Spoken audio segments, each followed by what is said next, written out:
I want to welcome on this episode of Talking Addiction and Recovery podcast, Neil Schwartz. Thanks for joining. Hey, Andrew, I'm really glad to be here. Thanks for reaching out to me. Yeah. Can you give the audience a little bit about background about yourself and what you do? Sure. I'm Neil Schwartz. I'm president of SBRnet, stands for Sports Business Research Network. And we are a company that provides data for the business side of sports. So I don't do anything on court performance or on team performance. If you want to know who's going to win the game tonight, don't ask me because I don't know. But when it comes to being able to provide data to help teams, with their, whether it's social media engagement, sponsorship revenue, sell more seats, anything to do with the things that go on in the back of the house when it comes to sports. Personally, I've been in consumer research for over 30 years. I can't believe it when I say it. And 25 of which in the last year, and 25 of the last years in the side of sports. Love sports. Every day I wake up, people ask me, what do you love about sports? Three words: sports are fun. And we do again data. I've been working on the data side of things. I believe that decisions made with data are usually better decisions. I like the data-driven process. I'm not saying data is the be all or end all. My company, though, SBRnet, our main focus is sports fan or fandom data. So we currently collect data on 23 separate sports. We get 70 categories of data via a consumer-based study that we do every year in the first quarter. So January, we're coming up on the next year. And then we report that data back in March to tell how let teams know how they're doing with respect to fan growth, fan decline, streaming, social media, gambling, which I know we're going to talk about, sports tourism, merch, you name it. Anything to do with sports, as a fan, we cover it. And again, it's a lot of fun.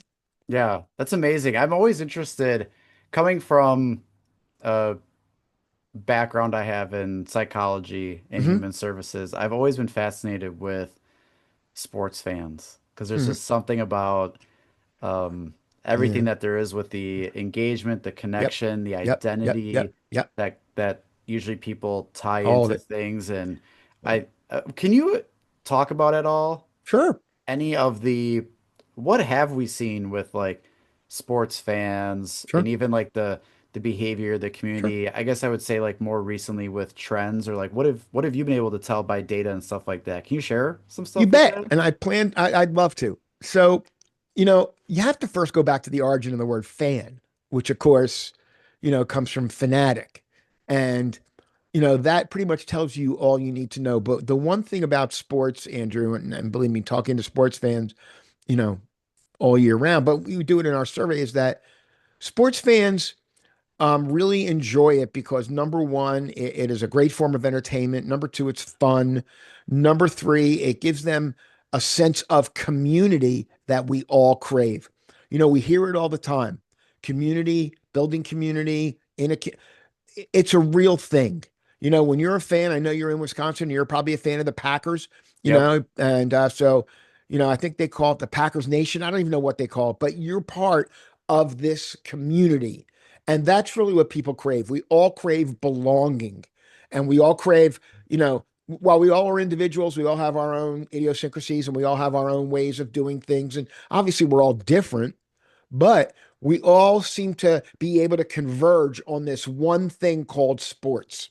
Black, white, tall, short, women, male, female, kids, adults, parents, you name it. We can all converge when it comes to sports, whether it's rooting for our teams, whether it's, rooting against other teams. There's just it's all about the community, and it's all about, giving people, 3 hours of kind of, diversion from our lives.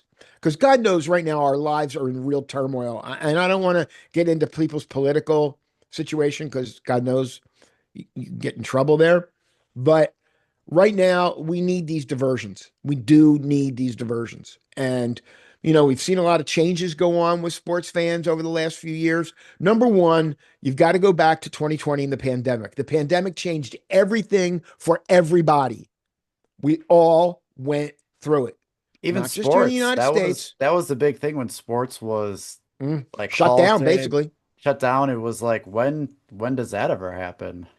Well, when does it never happen? I mean, Yeah, it's never, nothing like this has ever happened before. I mean, in my lifetime, I mean, I'm sure, there were other pandemics, the Spanish flu and all, but there was no TV back then, and there was no, there wasn't anything, there wasn't internet, there wasn't social media, and go on and on and on. But the fact is that the pandemic created this, what they call black swan event. And a black swan is probably among the most rare, is almost like a black diamond. It just, happens once in a lifetime or something like that. Well, this event really kind of set sports kind of on its ear, and it changed a lot of different things. Number one, what we did in 2020 was we did not measure live attendance because sports fans basically stopped going to games. There was no live attendance. I mean, there was, the NBA did the thing in the bubble, and hockey did something, and football tried to play a few games, and everybody made an effort to try to play a few games. Just right. wasn't the same. Yeah. People just weren't going. And so we're able to, in our data, we were able to take those questions out so we didn't somehow mess up the trends. But the one trend that we did see, Andrew, is that almost everyone started to rely more and more on streaming. Less about traditional TV, cable, satellite, more about streaming. Streaming allows you to, in a lot of ways, to watch things as you want, when you want, how you want, but it also allows you to consume smaller bits. You don't have to watch the whole game. I mean, I know I'm a hockey fan, football fan. On the day after a game that I was interested in, a lot of times I don't see the end because I fell asleep. I'll turn on the highlights on YouTube and I'll see the, 14 minutes worth of highlights instead of 3 hours worth of game. Well, Yeah. I do that a lot. And a lot of people do that a lot. So it's really, I think, the pandemic is really where things started to change a lot. I also think that, we're seeing kind of a really, right now, women's sports are going through a thing. This is real. And it's real for a number of reasons. Number one is that it's gotten very expensive to take, a family of four to a game. I was just looking at ticket prices, for instance, and, even the lowest average ticket price team, which is the Florida Marlins down here in Florida, $44 a ticket is the average price. Well, you take a family of four, so let's call it 50. So it's Yeah. four times 50 is 200, plus you have to feed them, plus you have to Parking. park, Yeah. and I can go on. By the time you're done, you're at $400. Well, maybe the average family of four can't really afford that. And you know what? I get it. But what they can afford to do is they can't afford to sit home. They can't afford maybe $14 a month for streaming channel, whether it's, Paramount, Peacock, whatever it is, Hulu. Although right now there's a lot of things going on in the sports broadcast or sports streaming world that are making it awfully confusing. I have to admit. But, look, as fans, we learn how to kind of get our fix, so to speak, of our sports. And, the pandemic changed it. But you know what? America still loves its sports. There's just no question about it. Yeah. That's fascinating to understand It is. with the changes that occurred and It is. streaming. I remember things changed for me with sports, even from the fact of like I remember when you used to try and get an autograph from a baseball player, you'd have to get to the stadium early during batting practice to try and see if they'd come over, or Yeah. you'd have to go afterwards and wait till when they left the stadium, or if there's some way you could find out how to write a letter. But now I think about being able to like some people are interacting with athletes on social media, They are. message like to me that was a moment where I'm like, wow, this was nothing like my childhood No, with athletes. And then now all of a sudden you talk about the streaming, and all that stuff that was going on. So there are even something that people think like, well, what's really changing? There's a lot that everything. changes with Everything. sports. The internet has changed everything. Social media has changed everything. Streaming has changed everything. Availability to sports gambling has changed everything. I mean, these things that happen are, I don't want to call them cataclysmic because I think that's a little bit maybe overstated, a little bit of a drama, a little bit too much drama on that. But I do think these things are major factors, when it comes to sports fans being able to consume the sports that they want to consume and then how they want to consume it. Interesting thing. I'm down here in Florida. I am a big fan of the Florida Panthers hockey team. And of course, they won the Stanley Cup the last 2 years, and I'm a season ticket holder, I must admit. So after this year's Stanley Cup, I was on one of the Panthers Facebook sites or something like that, and all of a sudden, I get a message, or I got a message from Seth Jones, the newly acquired defenseman from I forgot where he came from, but newly acquired defenseman. He helped them win the Stanley Cup, and I had written something in one of my posts about using some data and all that, and he said, where'd you get that? I was very interesting. Maybe you'd like to know a little bit more. It's kind of interesting. So all of a sudden, I'm communicating with Seth Jones, the new defenseman for the Florida Panthers. I wouldn't have been able to do that before because God knows I wouldn't hang out to meet him. I go to the game and I go home. Wow, that's great. It's fun. Yeah, Sports are fun. Andrew, fun. It's fun. I know you deal with addiction. I know you deal with recovery, and that's a serious thing, and hopefully we're going to talk about it a little bit. But sports are fun. It's a diversion. You yeah, know, I mean, I don't know about you. You're a Packer fan? yeah, yeah. Of Okay. course. I mean, Have you ever found yourself? I'm a Packer, Bucks, Milwaukee Okay. Admirals. There Okay. are Okay. Here's my not our. question to you. Obviously, you're a guy, you're a psychologist, you're well-grounded, you understand the human behavior and all that. Have you ever found yourself yelling at the TV? Uh, Years ago, yeah. Not as much. I have definitely. I mean, I've been around sports, and I love being live at sports. I love Right. being I think now I'm at the age where I just like watching Do you? the game, or like being like, even when I'm traveling, I'll sometimes find you mentioned hockey. I was in Minnesota, and Sure. the hotel I was at was Oh, actually kitty corner from the Minnesota Wild, and it was a game that was that night, and me and a colleague went and just watched the game, and it was fun to be in a hockey stadium. We don't have a giant hockey stadium. We have a smaller one. Two teams we didn't really care much about, but sure. it was entertaining, even if it wasn't. I think that's where it's it's about the sport, but it's not even about the sport, because people are going there for just being around other people. There's things that are going on to entertain you, kind of You're like right. in between the action. There's food there. And sometimes it's just a place to be, a place to visit. Even though I could have cared less who won the game. Now it was an Right. overtime game. I saw an overtime game that That's lasted fun. 47 seconds, but That's fun. That's always fun. it was a good time. This is Sure. where I really want to talk to you about this entertainment factor, but also when we see it become concerning then. And there's a ton of data that's involved with things like sports betting. And I want to give out Yes. this example where your team wins, Yes.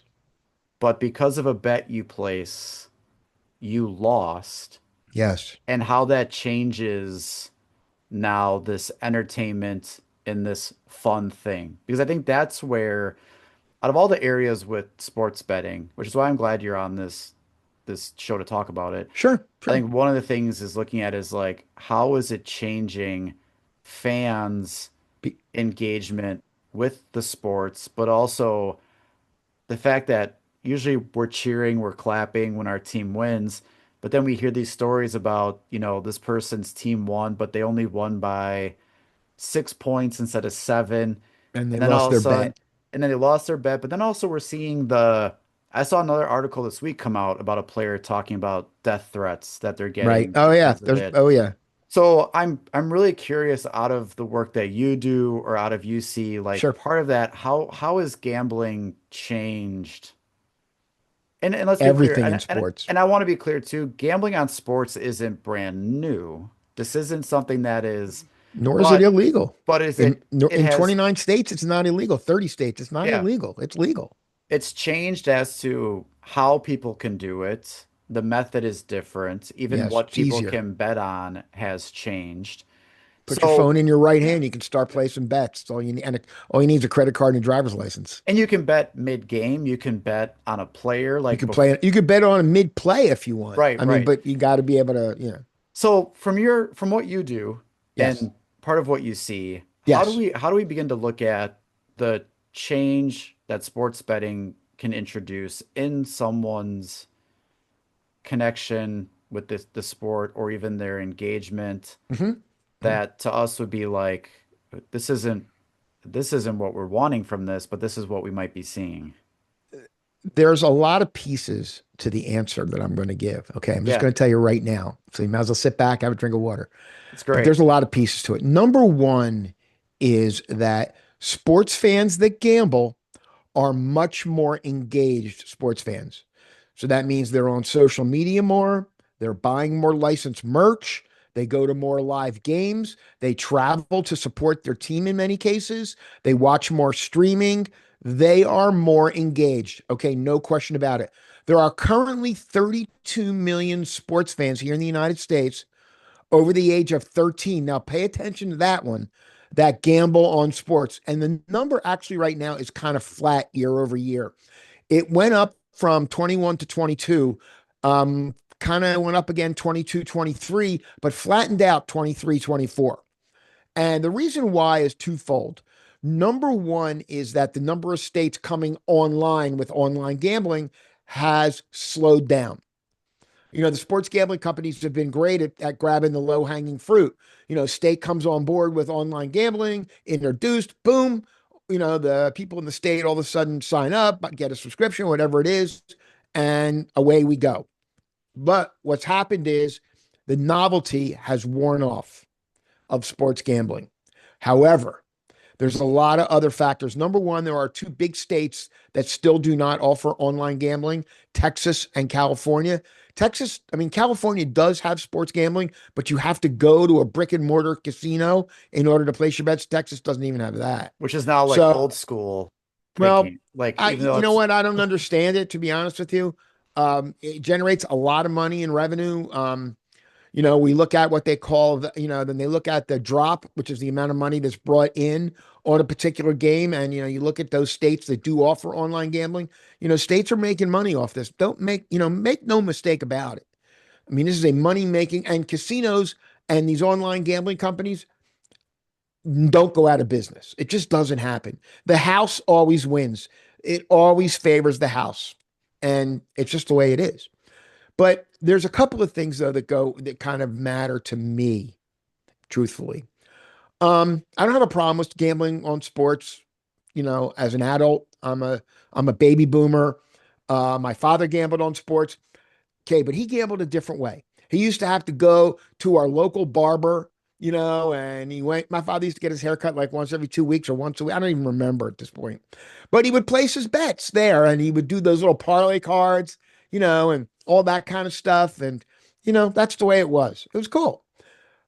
Well, there are no more bookies. The bookie is going the way of the dodo bird. So there's just no bookies anymore. Everything's done either online or via brick and mortar casinos.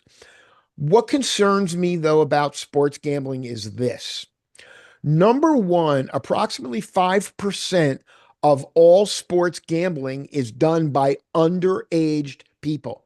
Now, when I say underage, that's under the age of 21. So you're looking at a fairly significant, it's 150,000 people. 150,000 underage people are gambling on sports on a regular basis. Now, people say, oh, how do they do that? Look, dude, all you need is your mom and dad's credit card. All you need is a fake driver's license. And guess what? You got yourself an online gambling account. But what do I worry about? I'll tell you, this is what I worry about. So, and you know what? You could actually confirm this or help me on this one. So, from everything I've read, that from a epidemiology standpoint, and I'm not a doctor, by the way, don't play one on TV either. But I've heard that the human brain is not fully developed till between the ages of 24 and 25. Is that a correct number, Andrew? yeah, which is also where I talk with that that teenage years, the Well, I'm getting brain, there. yeah, the teenage brain I'm getting there. is wired for like risk taking and like which I just tell people that's like normal. So like Instant when gratification, we risk hear taking. Yep, when we yep, yep, hear teenagers and stuff like taking risks and yep. I know a lot of times risks equals concerns with safety, but also part of what they're doing is basically how they're wired. Like that is how they But are but but the gambling function. companies know this. Yeah, so You know, that's the they know this, concern. which is why, okay, so I'm doing some work, and I don't want to necessarily say what state it is, but I'm doing some work on one of the state gaming commissions, gambling commissions. Why? Because they are very concerned about the way that the online gambling companies are marketing, especially to young people. Here's what I mean.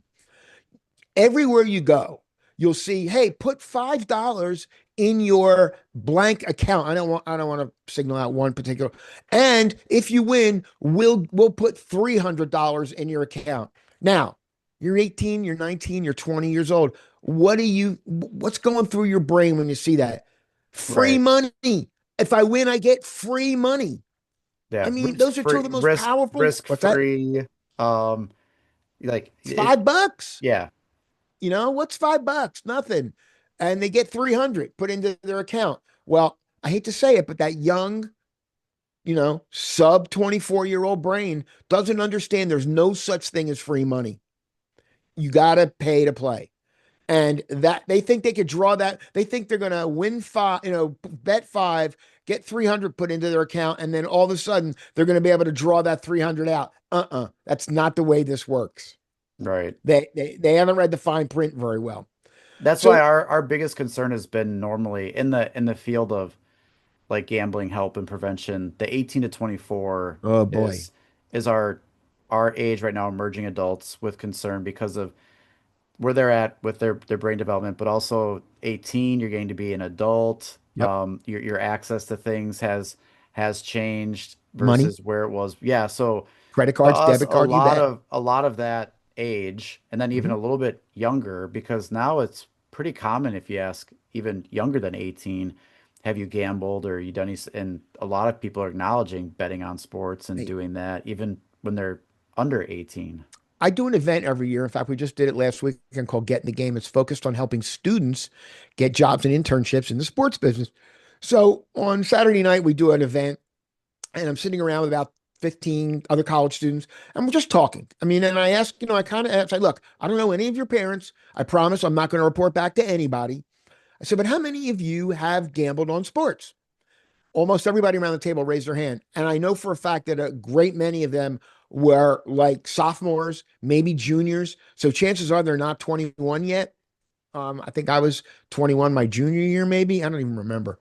But again, most of them were underage. And I talked to them about it. And they said, oh, yeah, we bet on sports. We have a credit card, we have a debit card, we have you get a checking account now, you get a debit card.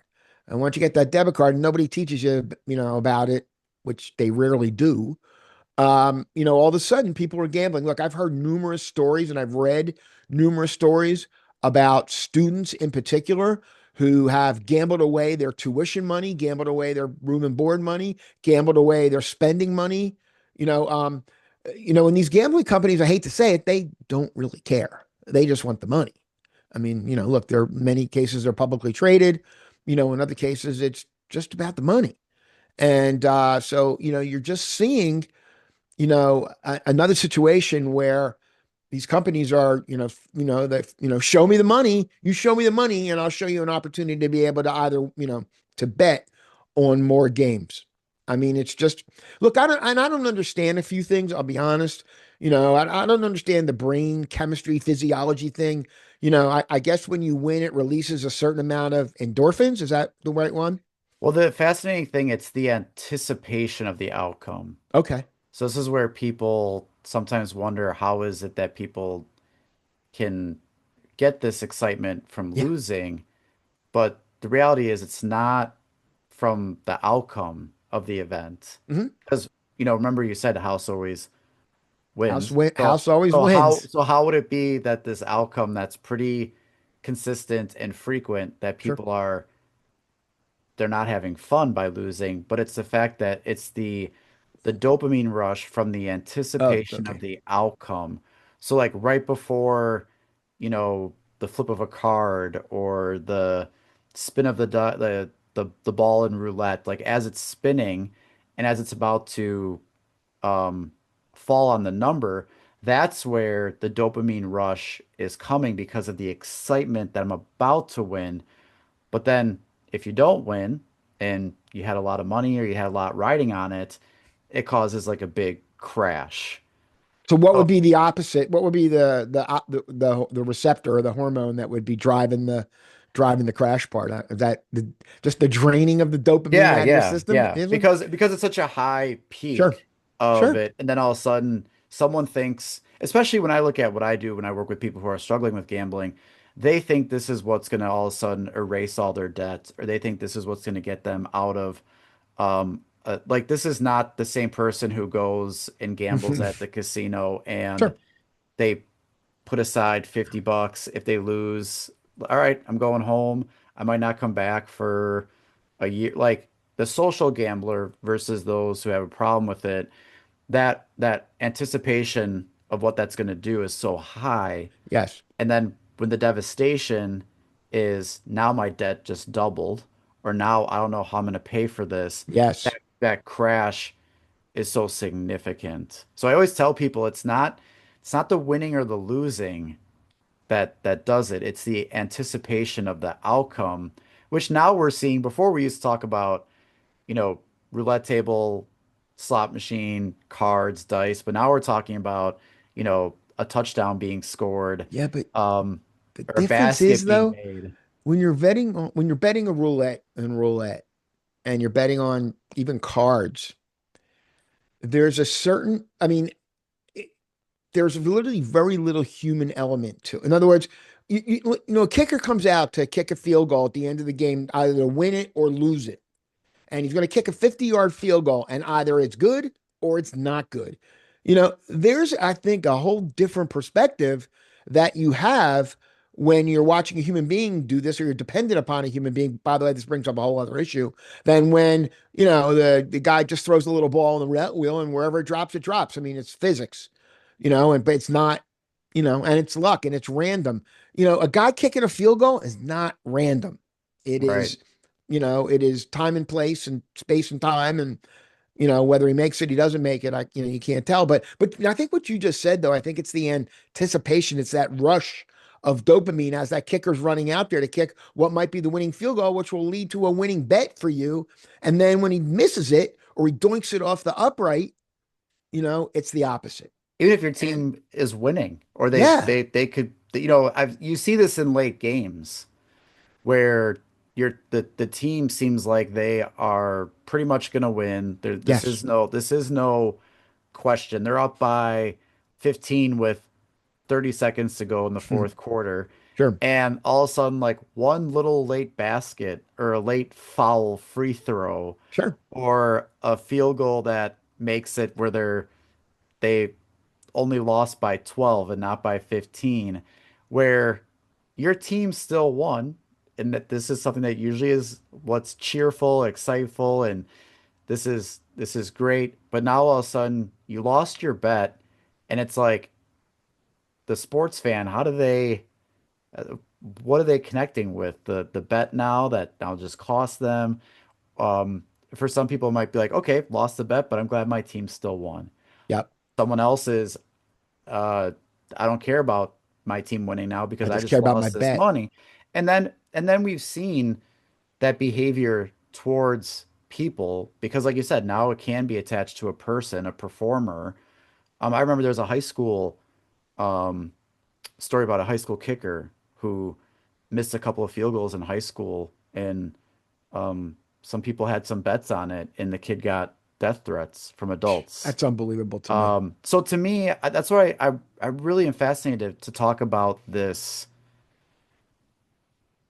connection with sports betting and the fan from the consumer side, because also we've had a lot of recent scandals I was going to talk happening. about that actually. Yeah, and one of the things that I think came out in some recent research was fans are starting to question the integrity of The sports. credibility, yes, they are.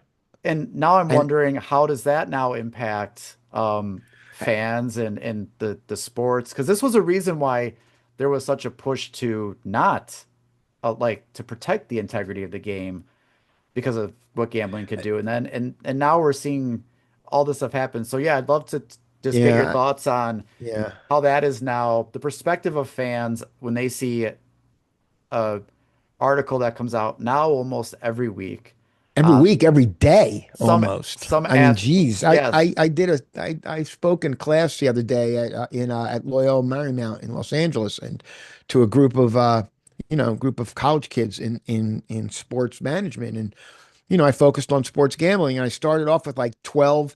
My first 12 slides were all headlines from sports, sports gambling, cheating.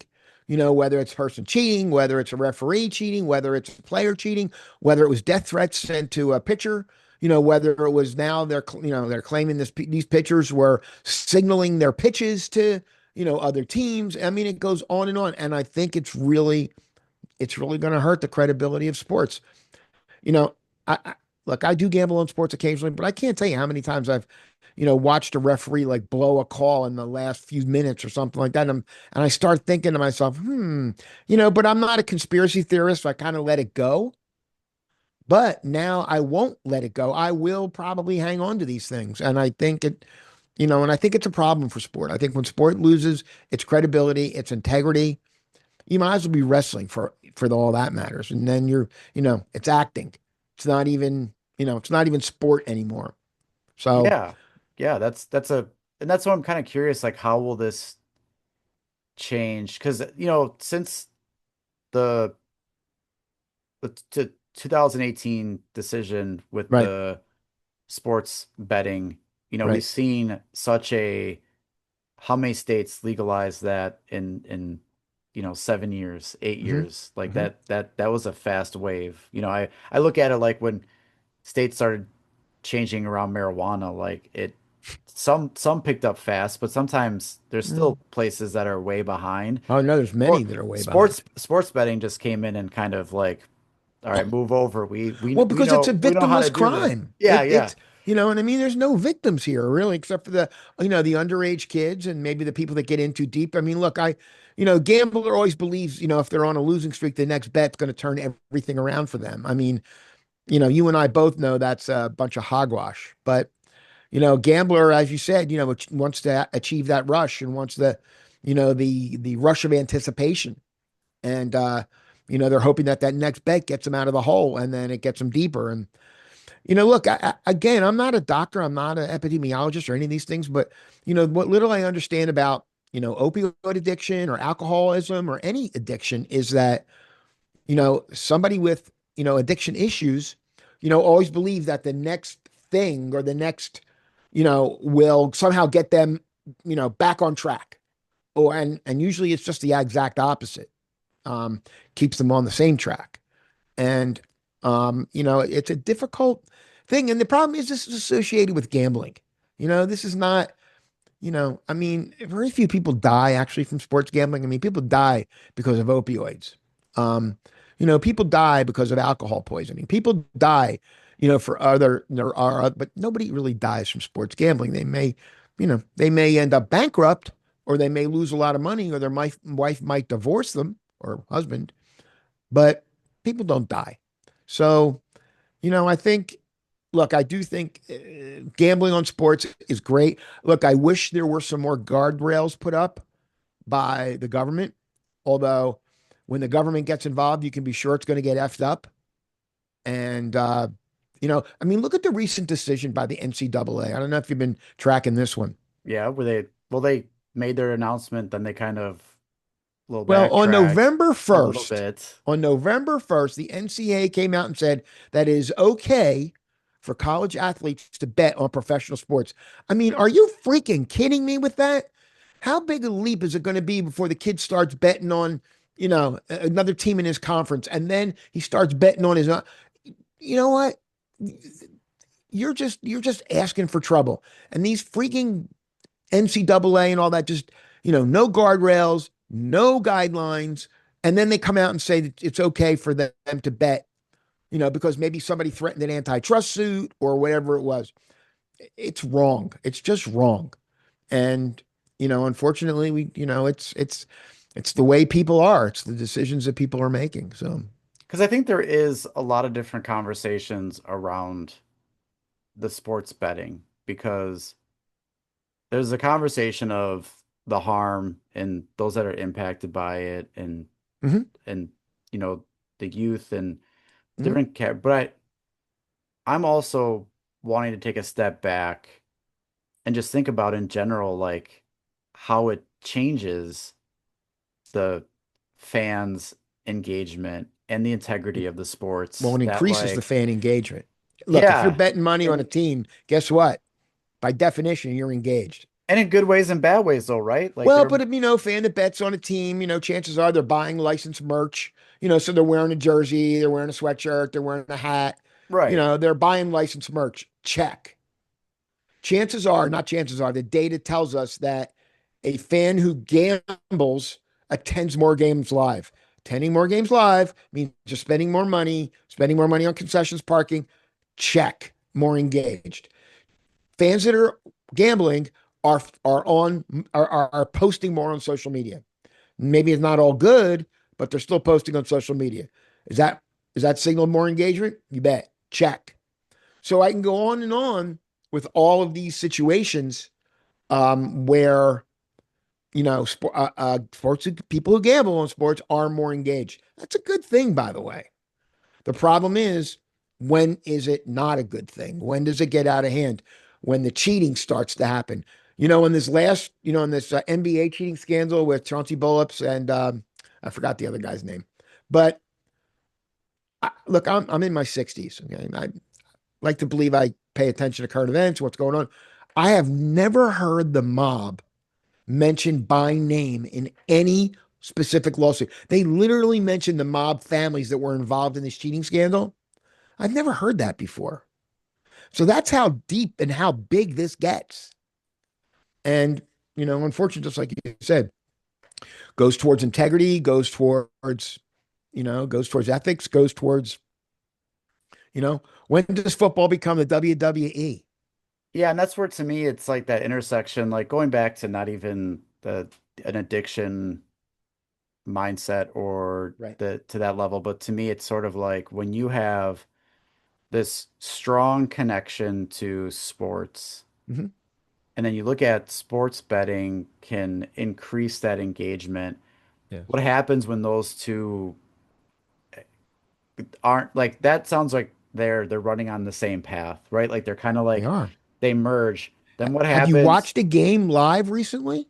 Yeah. So my Every other ad is for sports betting. Everything, banner ads around the stadium are sports gambling. Ads on the ice, ads on the boards, ads up in the stands, ads, for gambling, Bet 365, DraftKings, it can go on and on. right, that's where I'm looking at it is they merge. But then what happens when the bet and the fan of the team then split? Because once again, that concern of when someone's team won and normally they'd be over the moon and then they just lost, but They're they're bad. so like then it's like that because that causes like a split into like Yeah, how and how will that shape things with what we're seeing with like yeah. the sport the It betting might be, scandals and the what might people. be interesting? I haven't, oh, sorry, I slid away a little bit. I haven't done this yet, but here's an interesting idea. And in fact, you just gave me an idea, frankly.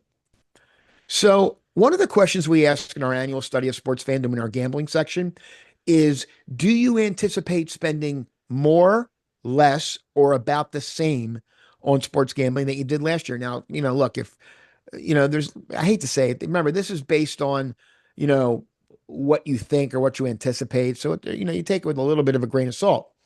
But what I am curious about is to correlate those fans that spend more, the same, or less, and the winning and losing percentage of a particular team. So, does winning, begat people spending more on gambling? Does winning begat, I don't know the answer to that one. But you know what? I got an analyst who's going to find out for me if you want to know the truth, Yeah, I just because I think like those that idea. I hope I remember it by the time we're done with this. yeah, I just think those are interesting parts of all this to think about just from your work and when we look at Yeah, the psychology of sports and yeah, fans yeah. and just in general how not only do we look at the pandemic with sports, we looked at streaming and we looked Yep. at social media, Yep. is gambling, especially now, going to be one of those things that we look at is how did that influence sports or how did that impact sports? It's not Is going away. right. It's yeah, for sure. And I think a lot of people that I work with, even this is like that's not the expectation. I think, like you said, guardrails, making sure there's more protection around youth and those at risk. I agree. But I'm so curious to see how will it change, even just fans' engagement and behavior Well, and what will we see, especially if we see more of um, the scandals continue to happen and like this is a lot of things that people were kind of like, this is what we're seeing, but also now this is what a lot of the fans are starting yeah. to see and experience. Not just those who've been involved in it, but now the casual fans learning more about all this stuff going on and happening. So it's be very Well, interesting to just see the impact. it's also interesting to see how the teams and things are actually supporting the habit because as an example, and I don't want to give away specific name here, but a number of the sports stadiums, big stadiums that have been built in the last few years, of course they all have to figure in Wi-Fi coverage. And, many of the stadiums have figured in, Wi-Fi coverage, per node. They have these nodes in the stadium and they figure maybe, okay, each node's going to cover, 500 fans. Well, guess what? Now with sports gambling and the fact that people want to bet on literally individual plays or want to and all that, they've got to now figure that our nodes are going to cover 250 fans. So now it's twice as many nodes and twice as much cable that they've got to pull. So you're talking about adding a substantial amount of money to the cost of that stadium in order to support people's gambling habits. Now are other people doing other things? Of course, they're streaming, they're playing fantasy. By the way, fantasy is the gateway also to sports gambling. We have definitively, I can definitively say that based on the numbers that Mm. we have seen the amount. People as fantasy play goes up, gambling goes up with it. It's just it's the gateway for sports gambling. So the idea of just do the fantasy instead of the sports gambling doesn't really No. doesn't And it's like all land. of a sudden you play fantasy, which I do, and all that, and you win. It's a very short leap to gambling on sports from fantasy play. Because all of a sudden you think you've mastered the system. You are the master of your universe. And guess what? You're not. And it's tough. I mean, look, you deal with addiction. I mean, look, you know, it's not like again, it's not like alcohol or pills or anything like or other drugs. People don't crash their cars because of sports gambling. They may be a little distracted at times, but we're all distracted drivers. I mean, people texting. In some ways, I think that texting is, that's another thing. The smartphone, Right. just the ubiquitous nature of the smartphone has been, probably the number one catalyst for sports gambling in this country. So where do we, and I would say this discussion's been great because of the wide Yeah, range of going way it. overtime too. Yeah, because there's so Lot much to to it. lot to talk about. Yeah, because this is also becoming such a big thing for a lot of people, and it's not just one aspect of the addiction side or the side of youth or all that, but I mean it's just it's now something like everyone's exposed to. Anyone that Yep. goes to a sporting event is Or exposed watches to on it. TV. You don't have to go. You just watch Yeah. it. Yeah, but you can just go somewhere. And I even ask people, I say, hey, how many of you seen a, sports betting commercial in the last like week? And everyone throws their hand up that they've seen some kind of ad watching just television. Yeah. So Ask them if they've seen 10 sports gambling yeah, commercials in a week. yeah, And I'll bet you they'd still answer 100%. So, yeah. So it's just something that is becoming so big yeah, it and is. everyone who even may have had no thought of the gambling part of it is just now even saying they're exposed to it or they see it or there's a lot of it.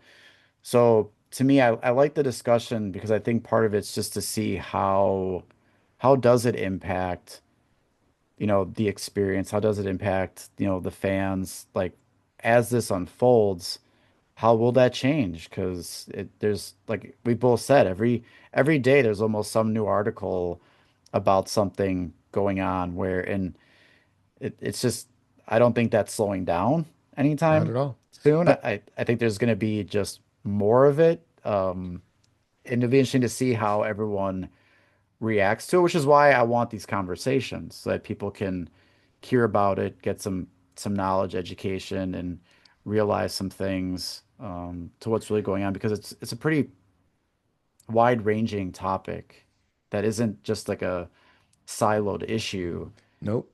as gambling often was kind of a siloed issue, and Well, it now was it's because it was limited to certain geographic areas. You could only do sports gambling, let's say in Vegas or, you know, Tupelo or not Tupelo, one of those areas in Mississippi or, certain areas, that allowed like riverboat casinos in St. Louis and places like that. So it was very limited, but now it's everywhere. I mean, right now, as I said, I think there's 31 states that allow online gambling. I'm willing to say that by the end of 2026, that's next year, we will have close to 40 states, maybe more, that allow online gambling. I mean, which is incredible. Again, will we ever get to be, will it ever be a clean sweep 50 for 50? Nope. But it'll probably get to 45 or 46, maybe even 47, 48 in the next 2 years, which, for sports gambling companies is going to be, they're all going to be, it won't be able to get to the bank fast enough. yeah, So it's a lot of money, Andrew. It's a lot of money. Just do the math. 32 yeah, million fans gamble. Let's just say the average fan gambles, I don't know, $200 a year. I actually have those numbers somewhere. So that's $6 million. I mean, I'm sorry, $6 billion. I got the wrong number of zeros there. And let's say it keeps going even beyond that. And then you add in all the whales, the big betters, which I'm not really accounting for so much because, they're the top one percenters, let's say. You know, Guy bets $1 million on a game. He's probably not answering my survey. yeah, yeah, Is he accounted for in it? He is accounted for, but he's not measured. So, you know, guy spends 100 here and 1 million there. The average now becomes, you know, I can't even do the math on that one. yeah, But it's an interesting topic. And I know we've been talking for almost an hour and we could probably talk for another hour, but unfortunately, I yeah. don't want to bore anybody and I kind of have to go. No, no, that's fine. I think there's just so much to it, and I'm glad we got to talk about it from like a different Sure, perspective of it, sure, because this is the sure. things that can sometimes be missed. So quickly, everything that we talked about, um, any final takeaways or anything that you'd want just audience members to maybe think about or listen to? We'll have ways that they can connect with you, learn more about what you do, but Mhm. any final takeaway for listeners? Sports are fun. They really are. And I think you need to keep everything in the proper perspective. And, that's what I think. I just think things need to be kept in the proper perspective. If you want to gamble on sports, what, establish guardrails, establish guidelines, and adhere to them. Don't let that rush of anticipation take you away. Don't let it sweep. Don't get swept up in it. Don't get swept up in the euphoria of winning and don't get swept up on what I don't know if depression is the right word, but don't get swept on the down of losing. Just kind of, take everything in perspective, establish guardrails, establish guidelines, and really make yourself try to adhere to them. I'm not saying people aren't going to gamble. It's not like alcohol or drug or, pills or anything like that. You don't have to stop, but you need to keep things under control. I would also like to see parents talk to their kids a little bit more about gambling and really try to, look, I'm a parent, I'm a grandparent.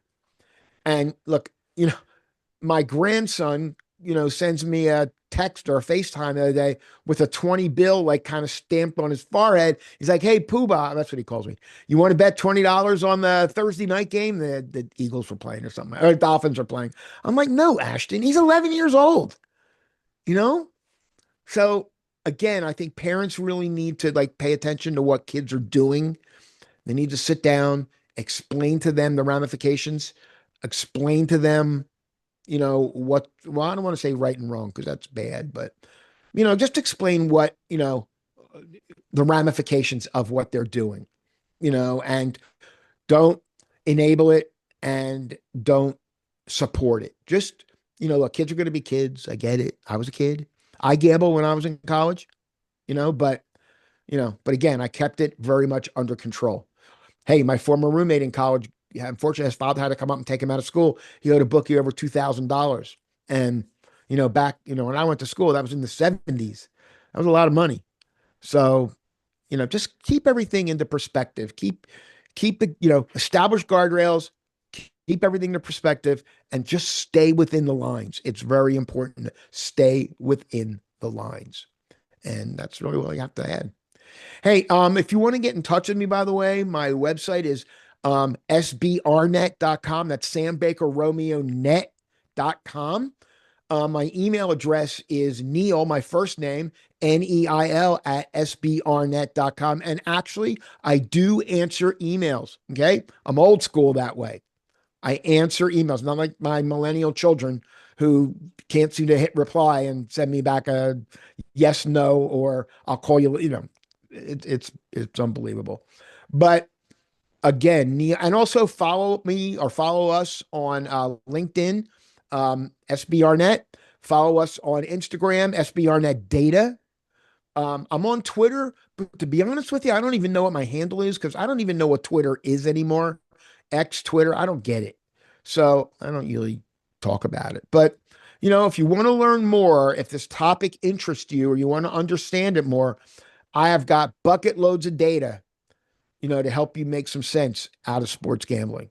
Andrew, I want to thank you so much for having me on today. I know we went way over my allotted time, but That's okay. It was good. I think it was a great discussion. I think it allows us to have the talk about the impact with just gambling in general on yeah, sports. For some, it won't impact them. For some people, they still won't bet, even though sports betting's sure.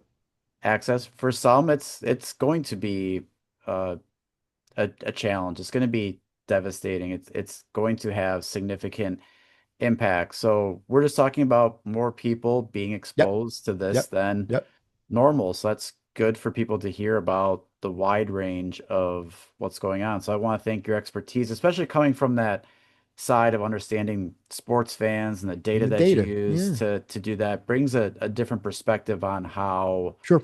this can be looked at or approached. So I want to thank you, You're and the welcome. conversation was I've great. enjoyed it a lot. Otherwise, I wouldn't have talked for Yeah. almost an hour. All right. Take care. Thank you. Andrew, you have a great day. You Thank you too. for having me on.